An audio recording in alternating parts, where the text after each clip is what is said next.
I'm going to talk to you about the world that we used to know. So rather than the new world under the Coronavirus Act, but the world that we used to know, which involves advocacy and going to court and doing our jobs. And I'm going to use this opportunity to talk a bit about the Vulnerable Witness programme, which some of you may have heard of. It was rolled out in 2016, is intended that all advocates who undertake work involving vulnerable witnesses, that's children or people with learning disability or some other kind of vulnerability, will be expected to undertake. I was involved relatively early when I volunteered to act as a facilitator for presenting the training on the basis of that famous saying, if you can do something, do it. If you can't do it, teach it. And it seemed to me if you can't do it or teach it, I could probably nevertheless facilitate it. The impetus behind the Vulnerable Witness programme came from an increasing recognition that traditional models of adversarial advocacy, particularly cross-examination, were inappropriate in cases involving children or other vulnerable witnesses, because the research recognised that those categories of people couldn't cope with the demands of that adversarial process, and in particular that it had a potential to increase existing damage to their psychological or emotional well-being. And it's important to bear in mind when we, as predominantly defence advocates perhaps, respond to that impetus, that there's no suggestion that such damage may or may not be as a result of any of the actions alleged against our defendants. So the fact that we're dealing with people who are emotionally or psychologically unwell or damaged, there's no implication in that it must be as a result of what our defendants have or have not done. But the reality is children and vulnerable people are perhaps more likely to become victims precisely because they lack the experience and understanding of the world around them and how it operates. As predominantly defence solicitors, if you are, then I suspect you know that our clients often lead chaotic and precarious lives, whether as a result of poverty or addiction, their own ill health or their own past trauma. And children who are in that environment are therefore more likely to come into contact with the courts, particularly the criminal courts or the family courts. And the Vulnerable Witness programme simply does no more than recognise that the processes traditionally used in those environments were not serving those participants well. It was felt that the approach to cross-examination that we traditionally used didn't produce the best evidence, and best in this context was taken to mean reliable and accurate evidence. Now, of course, if we're honest, reliable and accurate evidence may not necessarily be what is best for our clients and their cases, but it's important that you understand when the court talk about best evidence, that's what they mean. And they say that, use that terminology, because the research suggested that evidence given by children or vulnerable witnesses was much more likely to be the result not of accuracy or reliability, but of fear, misunderstanding or suggestibility. And it was that understanding which prompted this imposition, if you like, of compulsory training for all advocates who undertake this kind of work. Now, it's important for me to emphasise that this brief webinar, or my section of it, was not intended to be, and certainly will not be, the training itself. The Vulnerable Witness training takes hours of preparation. It takes us several hours to deliver, and 5 paper buildings being a criminal set, which also does regulatory, prosecution and defence, trading standards work, and a lot of work with trademarks and particularly copyright. Only appropriate that we acknowledge we don't have any permission to give that training to you. But I can talk, I hope helpfully, and I hope also briefly, about how applying the principles that we can take from that Vulnerable Witness training, and more importantly perhaps some of the techniques that we learn, and apply them in normal trials with normal adult witnesses. Even actually, they can be applied very effectively with expert witnesses, people you might think are about as far from vulnerable witnesses as it's possible to be. Now, the programme itself developed what are called 20 golden rules, but the good news is I'm not even going to attempt to go through those. Some of those are specific rules that will have been established in a ground rules hearing that each case involving a child or vulnerable witness should have. And some of them are more general rules which can be really useful in my experience. I hope my colleagues may have had similar experience, those who've done the training, but general rules which can be really useful when applied elsewhere. And what I'd like to do is use this talk to talk to you about 3 of those rules. The first of which I have titled, for want of a better phrase, Identify the Issues in Dispute. Now, I can't see on the screen, but I would imagine there's a wholehearted eye roll by those of you who are professional practitioners who quite understand, thanks very much, that it's important to identify the issues in dispute when you're preparing a trial. But that point needs particular attention and analysis, I would suggest, when you're applying these techniques. And if you look at it as a specific technique rather than something that one would do instinctively or in any event as part of your trial preparation, I hope you'll understand what I mean. One of the things that we see used quite heavily in cases which involve children or vulnerable witnesses are admissions or agreed facts. I'm sure you're all familiar with what those are. We would often, for example, have admissions from social services records or from school records or medical records, which would give us dates or a chronology, the kind of information that a vulnerable witness, a child witness in particular, may not be able to give accurately or reliably. And having had those facts agreed between us, in terms of dealing with the witness as a vulnerable witness, we would only ask the very, very bare minimum of questions and only ask them about things which are actively in dispute. We don't have any sort of repetition of the evidence that they've given in chief to confirm it, to consolidate it when we deal with vulnerable witnesses. We ask only about those things which are in dispute. And it's been my experience that actually applying that technique with normal witnesses in normal trials has been really effective. And there's no reason why we can't use that approach in any case. So my approach when I'm thinking about drafting admissions, whether defending or prosecuting, but particularly actually when defending these days, is a fact neutral. If there's a fact which we can prove which is neutral, then put it in an admission. If it's a fact which is capable of being significant in more than one way, and one of those ways is either positive to the benefit of my client or not adverse to my client, well then put it in the admissions.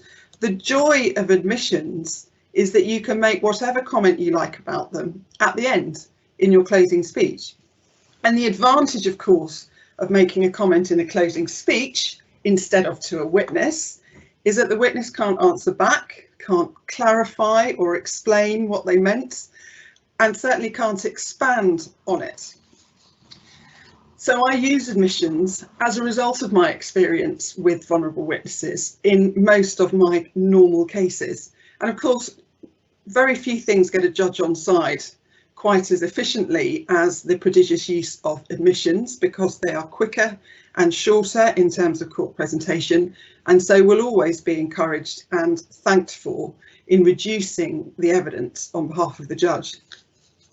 Now, as defence practitioners, well, I did certainly for a while, think of admissions simply as a way for the prosecution to present evidence rather expeditiously, but actually having undertaken and given this vulnerable witness training has taught me that they can be a really useful tool for the defence because they are neutral, because they are simply facts, and the interpretation of those facts is that is something that you can or can try to mould or shape to your own ends. And as a defence advocate in particular, you are much more in control of that if they're in black and white on a piece of paper rather than in living colour in the witness box. So my first technique, identify the issues in dispute, and if it's not in dispute, get it in the admissions. The second principle or technique, having identified the issues in the case, is to identify what issues there are for the particular witness you are about to deal with, or to select which witness can best deal with, from your perspective, the point that you want to use the evidence to make. So, for example, you might, in a drugs conspiracy case, or as I did a couple of years ago, in a conspiracy to burgle case, be presented with evidence from an analyst. Every case now seems to involve an analyst, with maps, call schedules, call data, cell site plotting, ANPR plotting, and all of those. And having identified the issues in the case, I identified the analyst as the witness I could use to make one really simple but inalienable point, which was that these maps, which provided a very strong pictorial presentation of quite how guilty my client probably was, were entirely based on information which had been given to the analyst. So to the extent that she's, without being disrespectful to her, sounded as though she was presenting some sort of intellectual or assessment of the evidence, in fact, by identifying her as the person to ask and the point which I wanted to make, which was as simple as, all you've done, Miss Analyst, is put onto a piece of paper and a map material that somebody else has given you. And so simply asked her, is it right you were given the dates, you were given the numbers, you were given the key locations, and you put those onto this map? Yes. Is it right that you were asked to look for or expect to see patterns in what you were plotting? Yes. Were you given any information about any other numbers, any other dates, or any other locations which may or may not have been burgled? No, I wasn't. And just by picking her as the person of whom to ask the questions, and by not taking any dispute with how accurate or otherwise her plotting was, the effect of it was essentially that the prosecution are presenting you with what they want to see. Now, that doesn't sound like rocket science, but before applying that technique from the vulnerable witness training, I probably would have been uphill and down dale with her, trying to make that point cleverly, when in fact the easiest way to make it was to make it as briefly as that, which led up to the point that it was not her job to interpret that information, but simply to plot it. And then the comment in the speech, it's your job, members of the jury, to interpret it, but you do so understanding they're just presenting you effectively with what they want you to see. That's also a technique that I found has worked very well with experts. Not picking a fight with a witness which you know you can't win.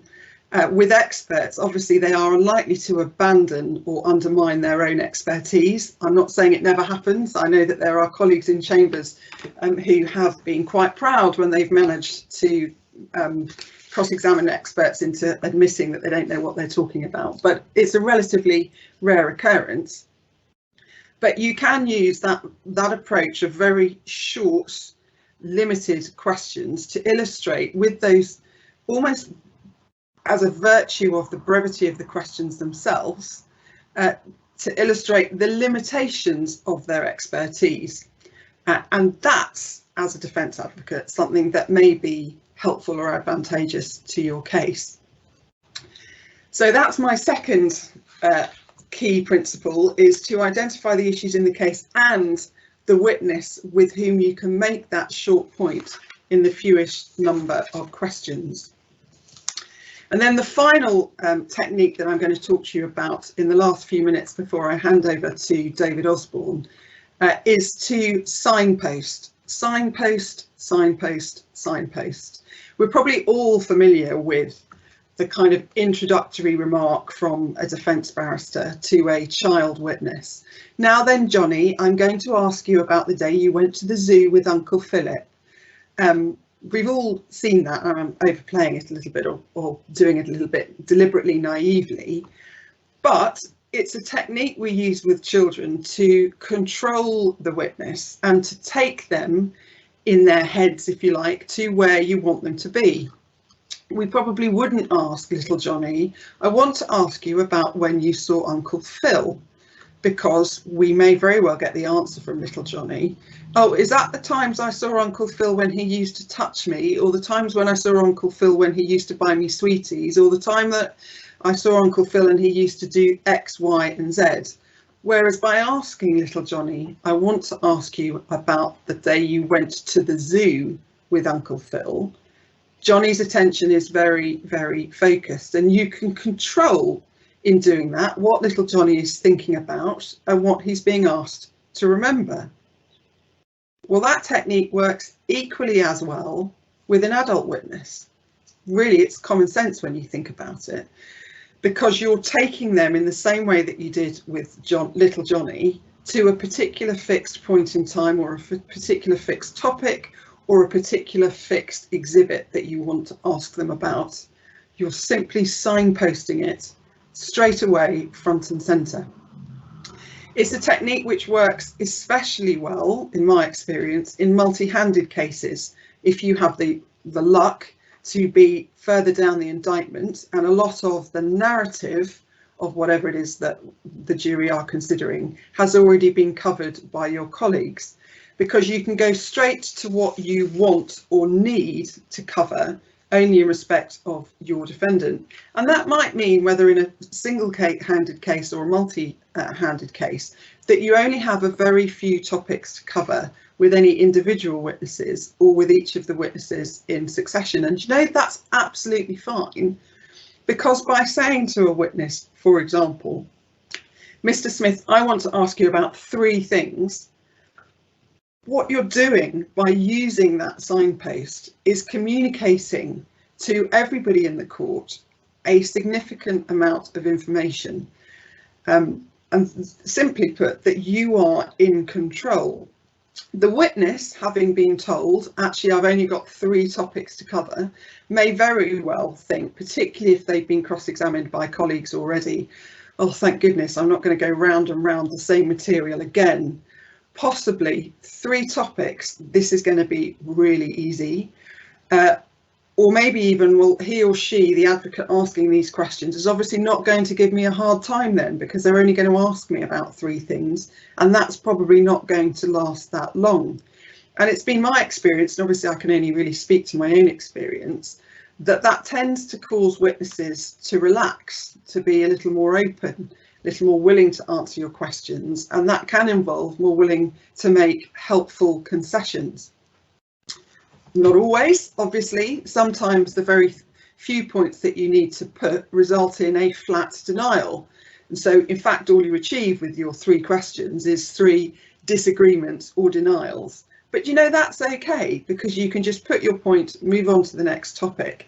Because if you get just flat disputes or denials or rejections of your propositions, pretty likely that you were always going to get that negative answer in any event. So there's no need to dwell on it. You put your case, you get in, you get out, and then you move on.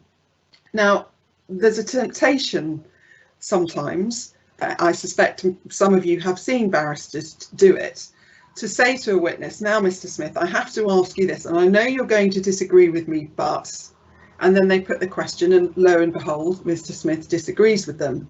Well, that's the kind of approach you wouldn't be allowed to take with a child, because it's too discursive and because it's telling them what effectively you think they're going to say, which may make them more likely to say it. But you don't need to say to an adult, I know you're going to disagree with me, but I have to ask you anyway. Just cut it out. If that was a child witness, you'd literally edit that part out of your question, and you can do that with an adult witness too. You can, however, then make the comment, Well, you'll remember that Mr. X disagreed with me about that, didn't he, members of the jury? Well, you might think he was always going to disagree with me, but, and blah, blah, blah, in your speech where the witness can't argue with you, you go on and explain why actually that doesn't matter. In terms of communicating to the jury, and I'll speed up a little bit because I know the time, by using signposts, you communicate to the jury that you know exactly what you're doing, you know exactly where you're going with your questions, you know exactly what is important, and actually it's unlikely that the witness can do or say anything that's really going to throw you. It tells the jury, I'm not going to waste your time with things that don't really matter. We're only going to deal with the most important things. And it indicates to them that you know your case inside out.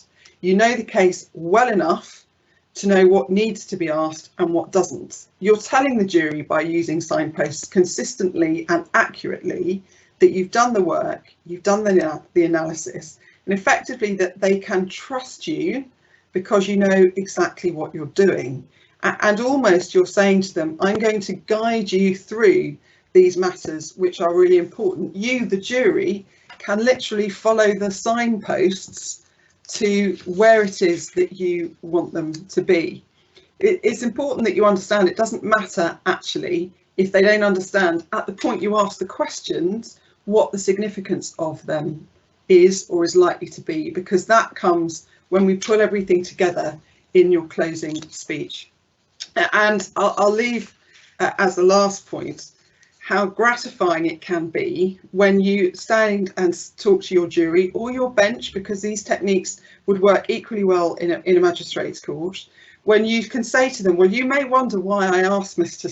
Smith only those 3 questions when I knew that he was going to disagree with me. Well, it's for this reason. And the answer Mr. Smith gave of X, Y, and Z tells you the following, or doesn't matter for the following reasons, or was contradicted by the evidence. And you see, when you do that, literally see the penny drop when you deliver to them, or you deliver them to the destination that you had previously signposted. So it's been a bit of a whistle-stop tour. The 3 points or techniques that I'd invite you to consider is to identify the issues in the case, identify the best witness to make your points about those issues to, and to signpost, signpost, signpost. And I'll close with this last comment. When I deliver the training or facilitate it, there's always somebody, usually quite senior, who complains that these techniques rob them of the tricks of their trade.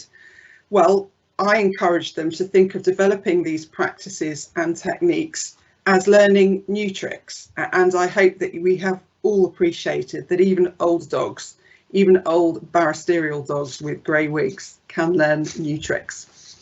I hope you found that useful, and perhaps not quite as useful as a whistle-stop tour of the Coronavirus Act, but I'll hand back to Andrew Johnson now and he'll pass us over, I think, to David Osborne.